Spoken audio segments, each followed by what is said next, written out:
belajar tentang larutan elektrolit, kita harus tahu tentang apa yang harus kita pelajari, dan kita harus melihat satu persatu daripada isi larutan elektrolit itu. Larutan elektrolit ini dia terdiri atas dua kata-kata, yaitu adalah kata-kata larutan dan elektrolit. Kata-kata larutan, saya masuk ke sini ya. Larutan ini itu asalnya dari penggolongan tertentu. Jadi pada saat kita mempunyai topik bahasan tentang materi ini dipisah atas dua, yaitu adalah tentang zat tunggal atau bagian satunya itu adalah tentang campuran. Kita masuk ke zat tunggal dulu. Zat tunggal ini ada pemisahan antara atom atau kadang-kadang disebut sebagai unsur sama molekul. Molekul ini adalah gabungan daripada atom-atom. Molekul itu ada dua, yaitu adalah molekul unsur sama molekul senyawa. Atom atau unsur itu contohnya seperti misalnya kita punya oksigen, O, atau nitrogen, atau besi, atau mungkin AR, atau mungkin perak, Ag, dan seterusnya. Molekul adalah gabungan daripada atom-atom. Molekul unsur itu adalah gabungan antara atom-atom yang sama. Misalnya kita seperti ada oksigen, O2, nitrogen, hidrogen, terus kemudian sulfur, ada S2, S4, S8, fosfor, ada P2, P4, dan seterusnya. Molekul senyawa itu adalah gabungan antara atom-atom yang berbeda. Misalnya kita punya air, H2O, kita punya garam dapur, NaCl, kita punya HCl, asam klorida, atau misalkan kita punya BaOH 2 kali, atau mungkin kita punya glukosa, C6H12O6, dan seterusnya. Campuran itu ada 3 penggolongan, yaitu adalah larutan, koloid, dan suspensi. Campuran itu ya benar-benar campuran. Misalnya kita punya campuran antara air sama gula. Air sama gula, berarti dia akan jadi larutan gula. Air sama garam, atau mungkin kita punya air laut, atau mungkin kita punya udara. Karena di dalam air laut kan dia ada garam-garam yang terlarut di dalamnya, ada oksigen, ada nitrogen. Udara kan dia ada campuran antara oksigen, karbon dioksida, air dalam bentuk gas, atau air dalam bentuk uap air, atau mungkin dalam bentuk liquid pada saat dia itu sudah jatuh melayang-layang di udara. Campuran ini ada 2 kemungkinan. Jadi campuran ini terdiri atas zat terlarut sama pelarut. Ini untuk terlarut, di sini pelarutnya. Kalau kita punya larutan gula, berarti gulanya ini adalah terlarutnya, air ini adalah pelarutnya. Untuk larutan itu adalah campuran yang homogen. Jadi maksudnya dia itu serba sama. Kalau untuk yang koloid sama suspensi, karena ukuran partikel zat terlarutnya lebih gede, berarti dia campurannya itu adalah campuran heterogen. Contohnya gimana? Koloid itu contohnya kayak seperti kita ngambil air, sampel air di sungai. Nah, kalau misalkan kita biarkan, ini kan suatu kali pada saat suatu waktu tertentu ada partikel-partikel yang dia tuh melayang, yang dia tuh nggak mau jatuh sampai kapanpun dia. Nah, itu berarti adalah koloid. Kalau suspensi, karena ukuran partikelnya itu lebih gede, maka dia akan mengendap. Nah, ini suspensi. Jadi kalau dilihat dari ukuran partikelnya, zat terlarut itu adalah zat terlarut yang paling kecil itu adalah di larutan. Sementara kalau koloid itu ukurannya sedang, kalau suspensi itu ukurannya lebih gede. Nah, itu tentang larutan itu sendiri. Nah, sekarang campuran. Kalau di campuran itu dia bisa dipisahkan menurut proses fisika. Jadi maksudnya kita bisa pisahin air sendiri, gula sendiri, pakai proses misalnya penyaringan, pemanasan, dan seterusnya. Tapi kalau molekul yang adalah gabungan dari atom-atom nggak bisa. Jadi dia harus melalui proses kimia baru dia bisa kepisah. Nah, sekarang bagaimana caranya kita tahu suatu larutan itu elektrolit atau enggak? Ya, caranya gampang aja. Larutan yang kita mau cek ditaruh di sini, itu larutannya. Terus kemudian kita kasih elektrode. Elektrode ini adalah satu bahan yang dia itu menghubungkan antara bagian kering dan bagian basah. Bagian basahnya itu adalah larutannya. elektrode ini bisa dari bahan logam, seng lah, aluminium lah, besi lah, atau mungkin dari bahan karbon, itu bisa juga. Pokoknya tujuannya dia itu harus bisa, elektrode ini harus bisa menghantarkan arus listrik. Ini ada baterai, ini ada lampu. Nah, kalau larutan ini itu bisa menghantarkan listrik, dia akan ngefek di nyala lampu ataupun gelembung gas yang ada. Apakah dia itu ada gelembung gas atau enggak? Gelembung gasnya di mana? Nah, kalau misalkan dia ada gelembung gasnya itu akan nempel di elektrode di sini. Nah, elektrode ini namanya adalah katode sama anode. Nanti kita akan belajar lebih banyak pada saat pas di kelas 12. Tinggal gelembung gasnya di kedua kaki atau enggak, atau cuma di salah satu. Pada saat kita belajar tentang larutan non-elektrolit, larutan non-elektrolit itu cirinya adalah dia lampunya itu nggak nyala, gelembung gasnya juga nggak ada. Sementara pada saat kita berbicara tentang larutan elektrolit, menjadi topik bahasan ini sekarang, ada dua kemungkinan. Apakah dia itu elektrolitnya itu kuat, apakah dia itu elektrolitnya lemah. Kalau elektrolitnya kuat, lampunya itu nyala, gelembung gasnya juga ada. Kadang-kadang nyala lampunya itu redup, tapi yang penting dia nyala. Sementara kalau elektrolit lemah, lampunya itu nggak nyala, tapi gelembung gasnya itu ada. Ya, jadi itu adalah larutan elektrolit. Nah, larutan elektrolit ini kemungkinan adalah 3, yaitu adalah asam, basa, sama garam. Hanya mereka bertiga ini yang merupakan larutan elektrolit. Larutan elektrolit kuat itu adalah asamnya itu adalah asam kuat, basa kuat, maupun garam yang berasal dari asam kuat maupun basa kuat. Siapa aja? Asam kuat ada 6, yaitu adalah HCl, HBr. Ini mesti dihafalin ya, Hi, terus kemudian kita punya H2SO4, HNO3, terus kemudian ada HClO4. Basa kuat itu adalah basa golongan 1A sama 2A, kecuali 1A sama 2A lihat di dalam sistem periodik unsur ya, kecuali berilium sama magnesium. Nah, itu termasuk basa kuat, jadi mesti ngafalin ya. Bagaimana caranya kita tahu dia itu termasuk asam atau basa? Nah, dalam hal ini kita harus melihat tentang ion positif sama ion negatif. Kation itu adalah ion positif, anion itu adalah ion negatif. Nah, di sini sebenarnya ada beberapa yang harus dihafalin. Nah, kita bisa lihat di website ya, masuk ke solusibelajarku.com, terus kemudian di sini masuk ke semester 1, terus kemudian masuk ke pelajaran kimia. Semester 1 atau 2 ya? Saya masuk di tabel anion kation. Nah, ini tabel anion kation. Nah, di sini yang di sebelah kiri itu adalah tabel kation. Di sini yang harus dihafalin sebenarnya nomor 1 sampai nomor 25 untuk yang kation. Untuk yang anion harusnya ya kita hafal dari nomor 1 sampai nomor 30 karena ini penting. Kita harus bisa mencari nama senyawa atau kita harus bisa melakukan ionisasi. Nanti aja ya satu-satu. Pada saat kita berhubungan sama asam itu kationnya itu selalu H+. Jadi ion positifnya itu selalu H+, ion negatifnya itu apapun dia, pokoknya dia nggak boleh OH-, dia nggak boleh O2-, sama dia nggak boleh H-. Itu termasuk asam namanya.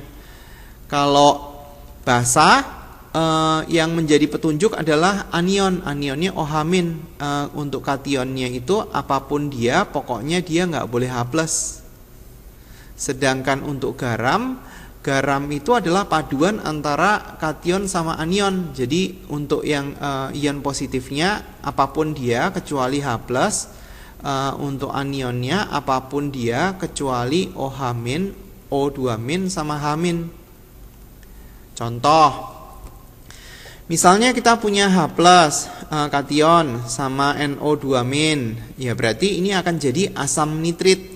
Ya, lihat di tabel tadi ya, anion sama kationnya. Nah, ini kalau misalkan dia membentuk rumus senyawa tertentu, maka di sini kan ngelepas 1 elektron, nangkap 1 elektron. Berarti supaya sama, dia dikali sama 1. Rumus senyawanya itu adalah HNO2.